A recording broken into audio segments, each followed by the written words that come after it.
Hi, my name is Myra. This is the biggest tragedy of my life. It was Christmas night, the kind of night when the world feels softer, but my heart felt heavier than it ever had before. The house was lit with warm yellow lights. A small Christmas tree stood quietly in the corner, decorated with ornaments older than my marriage, older than my grief. Snow was falling outside, slow, silent, like it was afraid to disturb what was about to happen. And that night, my daughter-in-law asked me to leave my own home. She said, "You can't live with us anymore. Find yourself a room to rent." My son stood beside her. He didn't argue. He didn't protest. He just nodded. I smiled. Not because I was okay, but because at my age, you learn how to hide pain very well. And I walked away. They didn't know. The house they were pushing me out of belonged to me. I had lived in that house for 37 years. 37 Christmases, 37 winters, 37 years of laughter, loss, and love soaked into those walls. That hallway still remembered my son's tiny footsteps on Christmas mornings. That kitchen remembered my husband standing beside me, stealing food before dinner. That garden remembered the sound of Tom's laughter before cancer took his voice and then his life. After my husband died, the house became quiet, too quiet. So when my son got married, I thought, maybe God was giving me noise again, life again. I opened my doors, my heart, my home. "Stay as long as you need," I told them. I meant it. At first, Ashley smiled.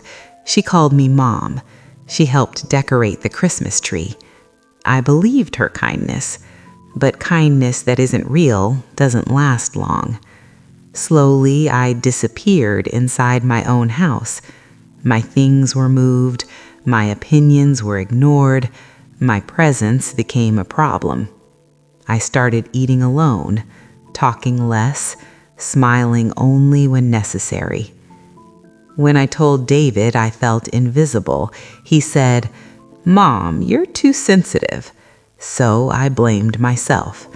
I told myself I was old, that loneliness was normal, that love changes. But then I heard the whispers.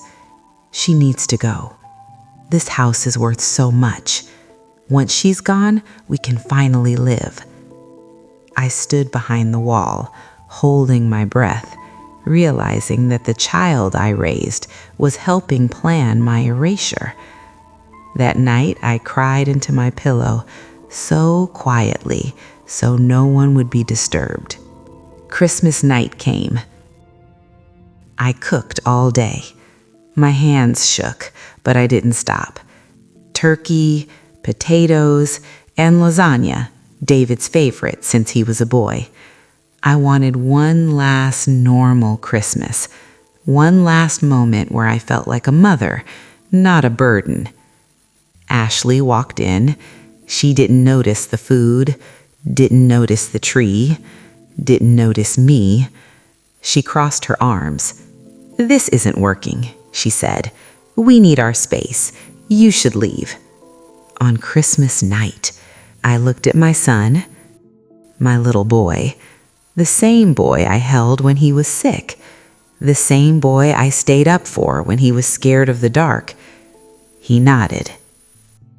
That was it. Something inside my chest cracked, slowly, painfully, permanently. I smiled. "I understand," I whispered, and I walked away, leaving the dinner untouched, leaving the lights on, leaving my heart behind. They celebrated. I packed. The next morning, Christmas Day, they opened the door. Their bags were outside, and a note. "This house is mine. You asked me to leave. Now it's your turn. Merry Christmas." I didn't win that day. I lost my son, and that hurts more than losing a house ever could. Goodbye.